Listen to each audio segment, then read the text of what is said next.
This is the Nebraska Greats, a weekly podcast as a service to the Nebraska Greats Foundation, which serves former collegiate athletes facing medical needs and financial challenges. Your tax-deductible contribution will change the life of a former college sports hero. Please give online at negreats.org. And now, here's your host, Jim Rose.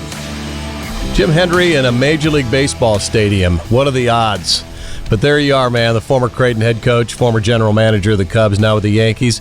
So before we get into some really important stuff like the Jason Judge Memorial Golf Tournament in Omaha, give me a handicap on the last month of the Major League Baseball races. What do you think? Well, it's getting a little too exciting for our temperature. You know, we had such a big lead and then just had a really bad month. And now, you know, like which everybody goes through, you can't use injuries as an excuse, but we're a bit nicked up, and we lost a lot of left-hand hitting that was really important for us. And now Rizzo's on the DL, and Benintendi's on the DL, and Carpenter, who was an unbelievable find, had 14 home runs and about 140 at-bats, and he's out for the year. But, you know, we got a 5-game lead. It's a big game tonight with the Twins and then a huge series with Tampa. So by Monday, we'll probably know a lot more about where we're at, you know. So we've been playing well this week and won 3 in a row, so hopefully we'll keep it going. All right, tell me what it would be like in Yankee Stadium if Aaron Judge wasn't a member of your team. Boy, I'll tell you what, he's not only a great player, he's a wonderful human being. I was fortunate enough to be part of the draft here when we took him. How smart we were. He was our second pick, not our first. I think he was the 32nd pick in the country. A very rare, lucky year that the Yankees had extra picks. You know, for decades, the Yankees were losing draft picks and signing free agents. And so we had the 26th, 32nd, 33rd pick that year. And Damon Oppenheimer, our scouting director, and a few of us also, we loved him. But it was, at that time, it was a high risk, high reward. And obviously the human being part of it and the character and the makeup and the work ethic has made him what he is. So he's an easy guy to root for. I mean, everybody always acts like so-and-so is a great guy and high character guy, but he's the real deal. And the old cliche, he's a better guy than he is player. And he's a great player. So what you're saying is you insisted on the other guy as the first pick and he's not even made it out of high A yet. Is that it? Yeah, that's it. Yeah. I fought for the other guy, but we were rolling the dice a little bit. We wanted Judge. We just felt like, he still might be their 32nd. You know, he's a 6'8" and 265, 70-pound kid then out of Fresno State, and not a lot of history of guys 6'8" being great big league hitters. But you need two things to make that work: great athlete, which he is, and great work ethic, which he has. As a talent scout, compare Judge with the guy on the other side of the country that everybody believes is just a spectacular talent in Shohei Ohtani. Talk about the two as you look at him as a former coach, former recruiter, scout, GM. Delineate the differences between the two. Well, Ohtani is just it's extraordinary that a guy could be that good at that level as a pitcher and a hitter. Now, obviously, I think day in, day out, Judge is a better hitter and obviously an outstanding outfielder and has more power. But when you factor in that Ohtani is also a high-end starter, it's almost hard to believe. And I'm no different than anybody else. When we were all evaluating Ohtani and guys, spending a lot of time in Japan for a year or two before he was eligible to sign, I think myself included, thought he'd be a much better pitcher than hitter, and I kind of thought that's the way it would go when he got over to the States, because, nobody since Ruth has done it at the level that he's done in both. So he's proven everyone wrong. He's had some difficulty staying healthy, obviously, and had a Tommy John year, but, it's incredible what he's done also. But what Judge is doing now, and we're all hoping he gets into the 60s and passes Roger Maris's record, because it's totally clean. And a lot of the 60s and 70s home run guys in the past obviously have an asterisk next to their name, and this guy, I can tell you, he's something special, and it'd be so neat if he could break the modern day record before the steroid era if he could hit more than 61 home runs. Yeah, talk about that a little more, Jim. I'm visiting with Jim Hendry, assistant to the general manager of the Yankees, best known in Omaha and in Nebraska as the head coach of the Creighton Blue Jays, guided him into the College World Series, later the general manager of the Cubs. This was so huge when it happened, when you saw the duel between McGwire and Sosa go after the sacred record of Maris. They broke the record. McGwire broke the record, but then we found out he was juiced, and everybody was so deflated. But if it's a clean record break, what do you think that'll do for baseball? I think it'll be great, and I think he's become one of the 2 or 3 faces of the game now, and certainly well deserved. I think it'll be great. I think it'll put a positive spin on somebody breaking a record of that magnitude that's held up for a long time, and he's done it in such high fashion of betting on himself. He's a free agent at the end of the year, and we all hope like heck he's a Yankee for life.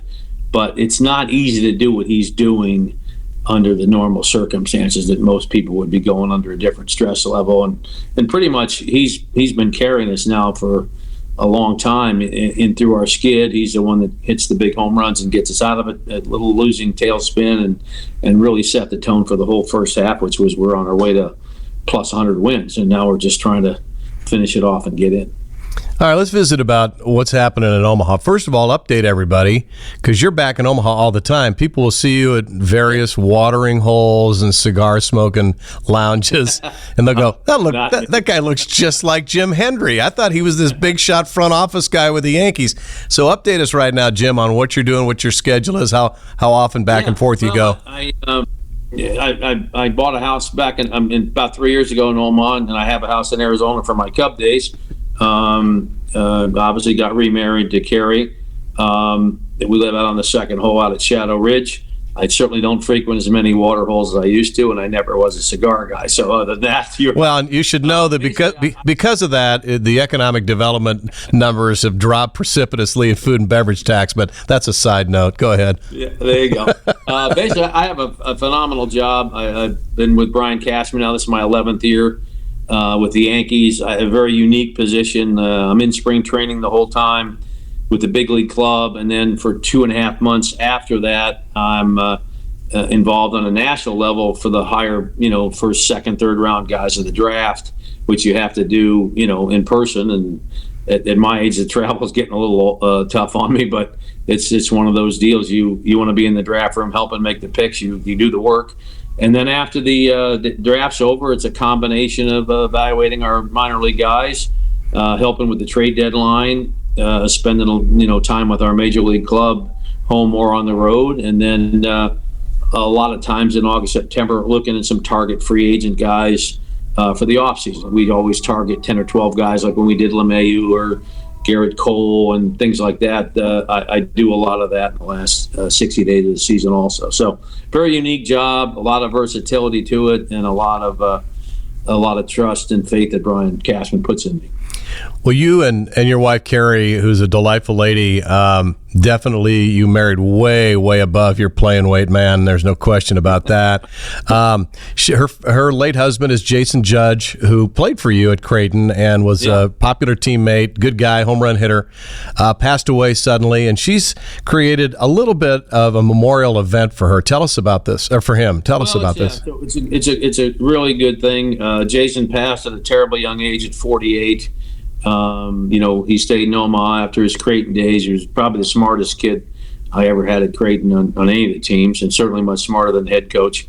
But Kerry established right away the first year he passed a memorial scholarship for the Creighton baseball program in Jason's name. Hopefully something that Creighton will carry on forever, and her 2 boys will know their father's legacy forever. And basically, it's really a unique concept. It's a scholarship for a baseball player that also has to be a business major or finance, because Jason was in the business world and obviously very successful in his field. So this will be our 4th outing, golf outing. We raised quite a bit of money. between the golf outing itself, which will be the 19th of September at Indian Creek. Outstanding pro out there, James Roll, that basically is totally on board on this. He's a big Yankee fan too, which helps. But we'll have, we've had Ron Guidry come in last year as a guest. This year it's going to be the Hall of Fame football executive Bill Polian, who's been a personal friend of mine for 25 years now, and that'll bring a lot to the table. Paul Maneri, the Hall of Fame retired LSU coach and a tremendous lifetime friend of mine, is coming in also. It's going to be a great event. We have great auction items, great packages for Yankee trips and things like that, and every dollar that's made goes to the Creighton Athletic Department for scholarship to Jason Judge. And we're also certainly not, me being a member of the Nebraska Greats and getting to know you, this is not some little private Creighton baseball or Creighton Athletic Department event. It's really just for the great cause. And we've invited Adrian Dow to come over from UNO and things like that. So it's a collective group thing honoring a great young man that died way too young. Yeah, and the Nebraska Greats Foundation, Creighton University is a tremendously important part of what we do, not only because of Creighton's incredible brand and the wonderful people associated with Creighton, but, Jason was a Nebraska Great. There's no question about that. He put in his time, was a contributor on a very, very good baseball team, a series of very good baseball teams. So the Nebraska Greats Foundation is thrilled to not only support this event, but be a part of the Creighton athletics family, Jim. And your ongoing support of what they do is huge, because a lot of Creighton fans immediately connect you to the Blue Jays and some really terrific times and some great people. And so I think this is just taking care of family. Yeah, it's a great thing. It's a great event. Something I'm proud to be a part of. Obviously, by ending up being married to Carrie, it just it enhanced things. I have a lot of respect for her two boys and what they went through losing their father. And also, I've had, all these years I've been gone, I never really left Creighton. My daughter went to Creighton. Bruce Rasmussen and I have been lifetime friends that, tried to contribute as much as I could to Omaha and the university over the years. And Bruce used to always joke that anybody from Omaha that knew me or I knew them never paid for a ticket at Wrigley Field in 17 years, which was good. So it's just I've loved the city since the day I got there. Obviously grew up in Florida. I love Omaha, I love Creighton, and we'll be spending the rest of my life living there most of the year. So here's the deal. It's the Jason Judge Memorial Tournament. As Jim mentioned, it's the 19th of September at Indian Creek. So it's real super easy. If you can get 3 of your friends together to make a foursome, we got some room for some more foursomes. If you can't do it, but you just want to be a part of it, we'll accept contributions too. But we'd really love to get some folks out there to play golf for a couple of reasons. One, because Indian Creek's awesome, but also Bill Polian is a terrific evening. He's a lot of fun. He's got great stories to tell, just like Louisiana Lightning and Ron Guidry did last year. So if you'd like to be a part of it, you can email us at the Nebraska Greats Foundation. Super easy to remember, jrose@negreats.org, jrose@negreats.org, and we'll pass it along to Carrie and the organizers, and we'll get you guys loaded up on a foursome. It'll be fun. If you've never played Indian Creek, it's a great track to play on, especially like this. So grab 3 of your friends, be a part of this. It's super simple. We'll answer all your questions, and certainly you'll look forward to it and seeing a bunch of Creighton people having a good time together, which is not unusual. Not at all. And another thing, Jim, I want to visit with you about is we're talking to Jim Hendry. This was a rough year for you too, because we lost Kamara Barti, and Kamara was a part of that run for you too in the early 90s. Another guy made a name for himself in baseball, was a good player, became a very good coach, and then passed away suddenly. But, it's amazing how when things like this happen, you don't realize just how close everybody was. And in the moments after Kamara passed away and his great family, wonderful family in Omaha, well-known, very respected family in Omaha, how many people were connected to them in some way? Yeah, unbelievable. And I don't know if I've shared this with you.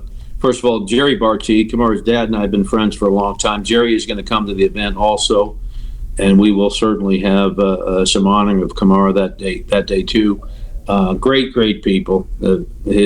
Jerry and Ramon are pillars of the community in Omaha for years. Gave so much of their life to help young people and before themselves. And when I was a young coach, Jerry was the coach not right before me, but the one before that, and was very good to me. I came here at 26 years old and became the head coach at 28. So Jerry was really good to me, gave me a lot of advice, helped me in the community, helped me in a lot of ways in town, and obviously trusted his son to come play for us. And the unbelievable part of his passing also was he and I were on the same plane together, totally coincidental. The night before, connecting in Atlanta, and Kamara was living in Atlanta, we were on the same plane, probably chatted 15, 20 minutes at the gate, and 30 hours later, you get the call that he's gone. He's coaching in the big leagues. He looks like $1 million, completely healthy. This kid didn't have.